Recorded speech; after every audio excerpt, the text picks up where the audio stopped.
ನಮಸ್ಕಾರ, ರಿವ್ಯೂ ಚಾನಲ್ಗೆ ಸ್ವಾಗತ. ನಾನು ಸೌಖ್ಯ ಗಾಬ್ಕರ್. ಭಾನುವಾರದ ಬಿಗ್ ಬ್ರೇಕಿಂಗ್ ನ್ಯೂಸ್. ಬಹಳ ದೊಡ್ಡ ಬದಲಾವಣೆಗೆ, ಭಾರತದಲ್ಲಿ ಒಂದು ಬಹಳ ದೊಡ್ಡ ಬದಲಾವಣೆಗೆ ನರೇಂದ್ರ ಮೋದಿ ಅವರಿಗೆ ಆನೆ ಬಲವೇ ಕೈ ಸೇರ್ತಾ ಇದೆ. ಈಗ DMKಯಿಂದ ದೊಡ್ಡ ನಿರ್ಧಾರ ಆಲ್ ಪಾರ್ಟಿ ಮೀಟಿಂಗಲ್ಲಿ ಅನ್ನುವ ಸುದ್ದಿ ಸಿಡಿದಿದೆ. ಏನದು ಹಾಗಾದರೆ?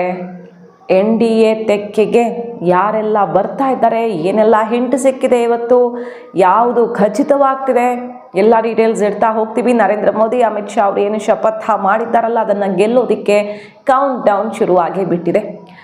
ನೋಡ್ತಾ ಹೋಗೋಣ. ಮಿಸ್ ಮಾಡಿದ್ರೆ ನಮ್ಮ ಚಾನಲ್ನ ಸಬ್ಸ್ಕ್ರೈಬ್ ಮಾಡಿ, ನಿಮ್ಮ ಅಭಿಪ್ರಾಯ ಕಮೆಂಟ್ ಮಾಡಿ ತಿಳಿಸಿ. ವೀಕ್ಷಕರೇ, ಆಗಲೇ ರಿವ್ಯೂ ನಿಮ್ಮ ಮುಂದೆ ಈ ಸುದ್ದಿಯನ್ನು ಹೊತ್ತು ತಂದಿತ್ತು.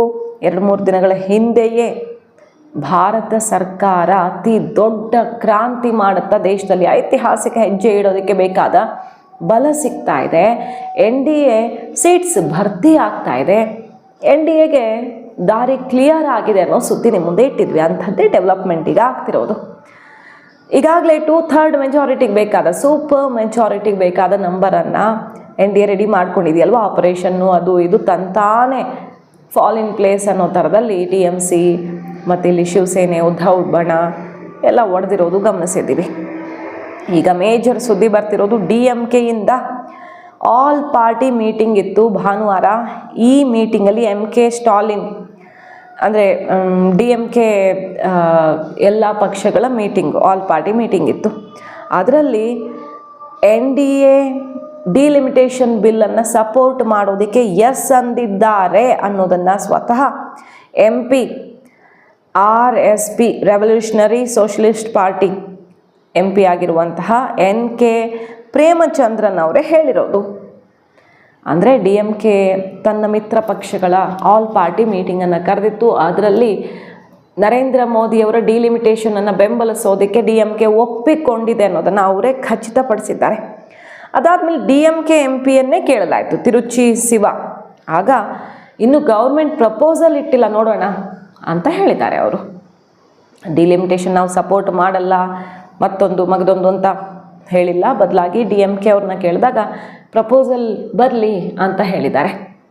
ಮೀಟಿಂಗಲ್ಲಿ ಆಗಿರುವಂಥ ನಿರ್ಧಾರ, ಡಿಲಿಮಿಟೇಷನ್ಗೆ DMKಯ ಸಪೋರ್ಟ್, ಎಲ್ಲ ಪಕ್ಷಗಳ ಸಪೋರ್ಟ್ ಅನ್ನೋದನ್ನು ನಿರ್ಧರಿಸಿದ್ದೀವಿ ಅಂತ RSP MP ಕೂಟದ ಒಬ್ಬರು ಮೆಂಬರು, ಸಂಸದ ಅವರೇ ಓಪನ್ ಆಗಿ ಹೇಳಿರೋದು ಈಗ ಬಹಳ ಕುತೂಹಲ ಕಾರಣ ಆಗಿದೆ.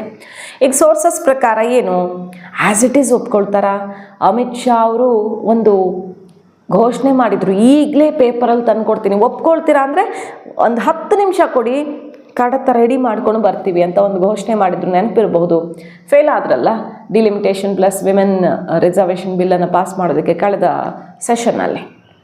ಆಗ ಒಂದು ವಿಷಯ ಬಂದಿತ್ತಲ್ಲಿ, ಸೌತ್ ಅವ್ರಿಗೆ ಅನ್ಯಾಯ ಆಗುತ್ತೆ, ಸೌತ್ ಅವ್ರಿಗೆ ಅನ್ಯಾಯ ಆಗುತ್ತೆ ಅನ್ನೋ ಕೂಗೆದ್ದಾಗ ಈಗಲೇ ಬರ್ಕೊಡ್ತೀನಿ, 50% ಆಧಾರದಲ್ಲಿ ರಿಸರ್ವೇಷನ್ ಆಗುತ್ತೆ. ಅಂದರೆ ಎಲ್ಲ ರಾಜ್ಯಗಳಲ್ಲೂ ಈಗ ಏನು ಸೀಟ್ಸ್ ಇದೆಯಲ್ಲ, ಅದೇ ಆಧಾರದಲ್ಲಿ 50% ಇನ್ಕ್ರೀಸ್ ಆಗುವಂಥದ್ದು, ಸೀಟ್ ಇನ್ಕ್ರೀಸು ಎಲ್ಲರಿಗೂ ಸೇಮಾಗತ್ತೆ. ಯಾರಿಗೂ UP ಅವ್ರಿಗೊಂದು, ತಮಿಳ್ನಾಡವ್ರಿಗೊಂದು, ಕೇರಳದವ್ರಿಗೊಂದು, ಕರ್ನಾಟಕದವ್ರಿಗೊಂದು ಆಗಲ್ಲ, ಎಲ್ಲರಿಗೂ 50% ಅನ್ನೋದೇ ಮಾನದಂಡ. ಆ ರೀತಿ ಆಗುತ್ತೆ. ಬೇಕಿದ್ರೆ ಇದನ್ನು ನಿಮಗೆ ಡಾಕ್ಯುಮೆಂಟಲ್ಲೇ ಇಲ್ಲಿಗೆ ರೆಡಿ ಮಾಡ್ಕೊಂಡು, ಕಡತ ರೆಡಿ ಮಾಡ್ಕೊಂಡು 10 ನಿಮಿಷದಲ್ಲಿ ಬರ್ತೀವಿ, ಸೆಷನಲ್ಲಿ ಪಾಸ್ ಮಾಡ್ತೀರಾ ಅಂದರೆ ನಿಮ್ಗೆ ಅದೇ ಡೌಟು ಅನ್ನೋದಾದರೆ, ಡಿಲಿಮಿಟೇಷನ್ನಿಂದ ಸೌತ್ಗೆ ಅನ್ಯಾಯ ಆಗುತ್ತೆ ಅನ್ನೋದು ನಿಮ್ಮ ವಾದವಾದರೆ, ಅನ್ಯಾಯ ಹೇಗಾಗಲ್ಲ ಅನ್ನೋದನ್ನು ನಾನು ವಿವರಿಸ್ತಿದ್ದೀನಿ, ಮತ್ತು ಅದನ್ನು ಬರೀ ಮಾತಲ್ಲ ರೆಡಿ ಮಾಡ್ಕೊಂಡು ಬರ್ತೀನಿ ಅಂತ. ಬಟ್ ಯಾವುದಕ್ಕೂ ಒಪ್ಪಲಿಲ್ಲ, ಅವತ್ತು ಬಿದ್ದೋಯ್ತು. ಇದು ಸೋಲಲ್ಲ, ಇದು ಫೇಲ್ಯೂರ್ ಅಲ್ಲ, ಜಸ್ಟ್ ಒಂದು ಪಾಸ್ ಆಗಿದೆ. ಮತ್ತೆ ಬರ್ತೀವಿ, ಗೆದ್ದೇ ಗೆಲ್ತೀವಿ ಅನ್ನೋ ಶಪಥ ಮಾಡಿದ್ರು. ಅದೇ ರೀತಿ ನಂಬರ್ ಎಲ್ಲ ಕೂಡಿದೆ. ಈಗ 2/3 ಮೆಜಾರಿಟಿಗೆ DMK ಬಂದುಬಿಟ್ರೆ NDA ತೆಕ್ಕೆಗೆ ಅಂದರೆ ಅವರೇನು NDA ಸೇರ್ಪಡೆಯಾಗಲ್ಲ, ಈ ಬಿಲ್ ಪಾಸ್ ಮಾಡೋದಕ್ಕೆ ಸಪೋರ್ಟ್ ಮಾಡ್ತಾರೆ. ಮತ್ತು ಸೆಂಟ್ರಲ್ ಬಹಳಷ್ಟು ಕಾಯ್ದೆಗಳನ್ನು ಮಾಡಬೇಕು ಅಂತ ಹೊರಟಿದೆಯಲ್ಲ. ಈಗ 1 ನೇಷನ್ 1 ಎಲೆಕ್ಷನ್ ಕೂಡ ಸದ್ಯದಲ್ಲೇ ಬರುತ್ತೆ, ಈ ಸೆಷನ್ನಲ್ಲಿ ಅಲ್ದಿದ್ರೂ ಬರುತ್ತೆ.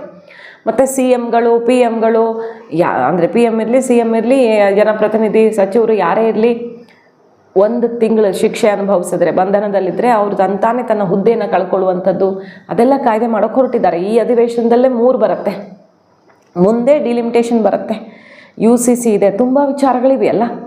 ಸೊ ಅಳೆದು ತೂಕೊಂಡು ತಮಗನುಕೂಲ ಆಗೋ ರೀತಿಯಲ್ಲಿ ನೋಡಿಕೊಂಡು DMK NDAಗೆ ಸಪೋರ್ಟ್ ಮಾಡೋ ನಿರ್ಧಾರ ಮಾಡಿದೆ. ಈಗ DMK ಒಂದು ವಿಷಯ ಮೆನ್ಷನ್ ಮಾಡಬೇಕು, ಈ ಬಿಲ್ಲನ್ನು ಪಾಸ್ ಮಾಡೋದಕ್ಕೆ ನಾವು ಸಪೋರ್ಟ್ ಮಾಡಬೇಕಂದ್ರೆ ಒಂದು ವಿಷಯ ಅಮಿತ್ ಶಾ ಅವ್ರು ಏನು ಹೇಳಿದ್ರಲ್ಲ ಅದನ್ನು ಪಕ್ಕಾ ಮಾಡಬೇಕು ಅಂತ ಹೇಳ್ತಿದ್ದಾರೆ. 50% ಸೀಟ್ ಇನ್ಕ್ರೀಸ್.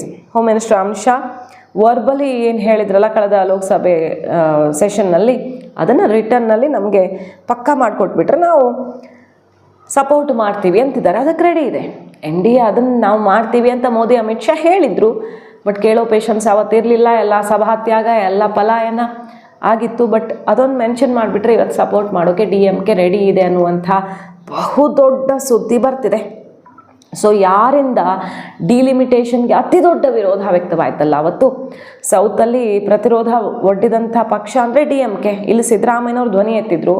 ಬಟ್ ಪ್ರಾದೇಶಿಕ ಪಕ್ಷಗಳಲ್ಲಿ ಸಿಕ್ಕಾಪಟ್ಟೆ ವಿರೋಧ ವ್ಯಕ್ತವಾಗಿತ್ತು. ಅದು ಬೇರೆ ಯಾರದ್ದು ಅಲ್ಲ, DMKದು. ಅದೇ DMK ಇವತ್ತು ನರೇಂದ್ರ ಮೋದಿ ಅವರ ಕೈ ಬಲಪಡಿಸ್ತಾ ಇದೆ. ಅಂದರೆ ಇದಲ್ವಾ ಆಟ, ಇದಲ್ವಾ ಲೆಕ್ಕಾಚಾರ?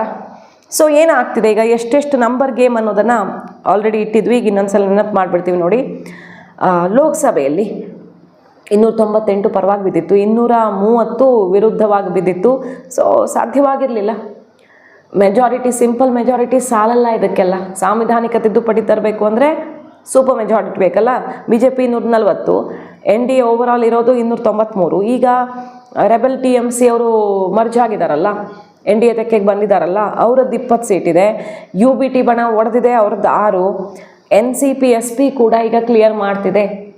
ಇಂಟರ್ನಲ್ ಸೋರ್ಸಸ್ ಇದ್ರ ಬಗ್ಗೆನೂ ರಿಪೋರ್ಟ್ ಮಾಡಿದ್ವಿ. 8 MPಗಳು ಶರದ್ ಪವಾರ್ ಅವರ ಬಣ ಕೂಡ ಈಗ ಒಂದಾಗೋದು ಗ್ಯಾರಂಟಿ. ಅಜಿತ್ ಪವಾರ್ ಬಣ ಮತ್ತು ಶರದ್ ಪವಾರ್ ಬಣ ಫಸ್ಟ್ ಮರ್ಜ್ ಮಾಡಿ ಅವರು NDAಯಲ್ಲಿ ವಿಲೀನ ಆಗೋದು ಆಲ್ಮೋಸ್ಟ್ ಖಚಿತ ಆಗಿದೆ. ಸುಪ್ರಿಯಾ ಸುಳೆ ಅವರು ಕೂಡ ಡಿಲಿಮಿಟೇಷನ್ ಪರವಾಗಿದ್ದಾರೆ ಅನ್ನುವ ಸುದ್ದಿ ಸಿಡದೆ ಬಿಟ್ಟಿದೆ. ಸೊ ಅಲ್ಲಿ 8 ಸಿಕ್ಕೇ ಬಿಡ್ತು. ಹಾಗಾಗಿ DMK 22 ಔಟ್ಸೈಡ್ ಸಪೋರ್ಟ್ ಕೊಡ್ತಾರೋ, ಒಟ್ನಲ್ಲಿ ಸಪೋರ್ಟ್ 22 ದೊಡ್ಡ ನಂಬರು. ಮತ್ತು ಇತರೆ 5 ಇದ್ದಾರೆ. ಇದೆಲ್ಲ ಸೇರಿದ್ರೆ 354 ಆಗೇ ಬಿಟ್ರು. ಸೊ ಬೇಕಾಗಿರೋದು 360 ಅಲ್ವಾ, 6 ಸೀಟ್ಸ್ ಅಷ್ಟೇ ಲೆಸ್ ಇರೋದು 2/3 ಮೆಜಾರಿಟಿಗೆ. ಅಂದರೆ ಇಡೀ ದೇಶದ ಇತಿಹಾಸದಲ್ಲಿ 2/3 ಮೆಜಾರಿಟಿ 75 ವರ್ಷಗಳಲ್ಲಿ ಕಾಣದ್ದನ್ನು ಮೋದಿ ಕಾಣಿಸೋಕೆ ಹೊರಟಿದ್ದಾರೆ. ಆ 2/3 ಮೆಜಾರಿಟಿಯೊಂದಿಗೆ ಬಹುದೊಡ್ಡ ಬದಲಾವಣೆ ತರೋಕೆ ಹೊರಟಿದ್ದಾರೆ. 6 ಸೀಟ್ಸ್ ದೊಡ್ಡ ವಿಷಯನೇ ಅಲ್ಲ. ಯಾಕಂದರೆ ಔಟ್ಸೈಡ್ ಸಪೋರ್ಟು BJD ಮತ್ತು YSRCP, ಇವರು BRS ಅವರು ಎಲ್ಲ ಇದ್ದಾರೆ. ತುಂಬ ಸಪೋರ್ಟ್ ಸಿಗುತ್ತೆ. ಈ ಥರ ನಂಬರ್ ಸೇರಿಬಿಟ್ರೆ ಗಾಳಿ ಯಾವ ಕಡೆ ಬೀಸ್ತಾ ಇದೆಯೋ ಆ ಕಡೆ ತುರ್ಕೊಳ್ಳೋರು ತುಂಬ ಜನ ಇರ್ತಾರೆ. ತಲೆ ಬಿಸಿ ಇಲ್ಲದೆ 2/3 ಮೆಜಾರಿಟಿ ಲೋಕಸಭೆಯಲ್ಲಾಯಿತು. ಇನ್ನು ರಾಜ್ಯಸಭೆಯಲ್ಲೂ ಕೂಡ ಆಲ್ಮೋಸ್ಟ್ ಅದು ಒಂದು 8-10 ಸೀಟ್ಸ್ ಅಷ್ಟೇ ಲೆಸ್ ಆಗಿರೋದು. ಅಲ್ಲೂ ಇದೇ ರೀತಿಯಲ್ಲಿ ಔಟ್ಸೈಡ್ ಸಪೋರ್ಟ್ ತೊಗೊಂಡು ಏನು ಬೇಕೋ ಅದನ್ನು ಮಾಡೋದಕ್ಕೆ ರೆಡಿ ಆಗಿದೆ ನರೇಂದ್ರ ಮೋದಿ ಅವರ ಸರ್ಕಾರ. 152 ಇರೋದು 164 ಬೇಕು. ಸೊ ಎಷ್ಟು ಬೇಕಾಯಿತು? 11, 12 ಬೇಕು. ಕೆಲವರೆಲ್ಲ ಸಪೋರ್ಟ್ ಮಾಡಬೇಕಂತಿಲ್ಲ, ಆಬ್ಸೆಂಟ್ ಆಗಿಬಿಡ್ತಾರೆ, ಆಗ ನಂಬರೇ ರೆಡ್ಯೂಸ್ ಆಗುತ್ತೆ, ಹೀಗೆಲ್ಲ ಆಗುತ್ತಲ್ಲ, ತುಂಬ ಆಪ್ಷನ್ಸ್ ಇರುತ್ತೆ. ಸೊ ರಾಜ್ಯಸಭೆ ಲೋಕಸಭೆ ಎರಡೂ ಕಡೆ 2/3 ಮೆಜಾರಿಟಿಯಲ್ಲಿ, ಸೂಪರ್ ಮೆಜಾರಿಟಿಯಲ್ಲಿ ಐತಿಹಾಸಿಕವಾದಂಥ ಬಿಲ್ ಪಾಸ್ ಮಾಡ್ಕೊಳ್ಳೋದಕ್ಕೆ ನರೇಂದ್ರ ಮೋದಿ ಅವ್ರಿಗೀಗ ಬಲ ಸಿಕ್ಕಿದೆ.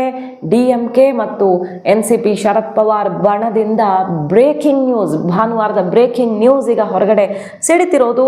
ಅವರು ಘೋಷಣೆ ಮಾಡಿಲ್ಲ, ಬಟ್ ಮೂಲಗಳು ಮೀಟಿಂಗ್ ಆದಮೇಲೆ ಒಪ್ಕೊಂಡಿದ್ದಾರೆ. ಕೆಲವು ಕಂಡೀಷನ್ಗಳನ್ನು ಹಾಕಿದ್ದಾರೆ. ಅಂದರೆ ನಮಗೆ ಕ್ಲಾರಿಟಿ ಕೊಡಬೇಕು ಇದ್ರ ಬಗ್ಗೆ. ಹಿಡನ್ ಚಾರ್ಜಸ್ ಇರುತ್ತಲ್ಲ ಕೆಲವೊಂದೆಲ್ಲಾದರೂ ಹೋದಾಗ ನಾವು, ಹಂಗೆ ಹಿಡನ್ ಅಜೆಂಡಾ, ಹಿಡನ್ ವಿಷಯಗಳೆಲ್ಲ ಇರಬಾರ್ದು. ಕಂಪ್ಲೀಟ್ ಕ್ಲಿಯರ್ ಇರಬೇಕು. 50% ಸೀಟ್ ಇನ್ಕ್ರೀಸ್ ಅನ್ನೋದನ್ನು ನಮ್ಗೆ ಖಚಿತಪಡಿಸ್ಕೊಡ್ಬೇಕು. ಇದು ಬಾಯಲ್ಲಿ ಹೇಳಿದ್ದು ವರ್ಡ್ಸಲ್ಲಿರಬೇಕು, ರಿಟರ್ನಲ್ಲಿ. ಅದೆಲ್ಲ ಒಂದಿಷ್ಟು ಕಂಡೀಷನ್ಗಳು ಕ್ಲಿಯರ್ ಮಾಡ್ಕೊಳ್ಳೋಕೆ ಕೇಳ್ತಿದ್ದಾರೆ. ಬಿಟ್ಟರೆ ಆಲ್ಮೋಸ್ಟ್ ನರೇಂದ್ರ ಮೋದಿ ಅವರ ಮಹತ್ವಾಕಾಂಕ್ಷೆಗೆ ಮುದ್ರೆ ಬಿದ್ದಂತಾಗಿದೆ. ಇದು ಇಡೀ ದೇಶಕ್ಕೆ ಅತಿ ದೊಡ್ಡ ಸುದ್ದಿ. ಮಾಹಿತಿ ಇಷ್ಟ ಆಗಿದ್ರೆ ಮಿಸ್ ಮಾಡ್ತಾರೆ ನಮ್ಮ ಚಾನಲ್ನ ಸಬ್ಸ್ಕ್ರೈಬ್ ಮಾಡಿ. ನಿಮ್ಮ ಅಭಿಪ್ರಾಯ ಕಮೆಂಟ್ ಮಾಡಿ ತಿಳಿಸಿ. Thank you.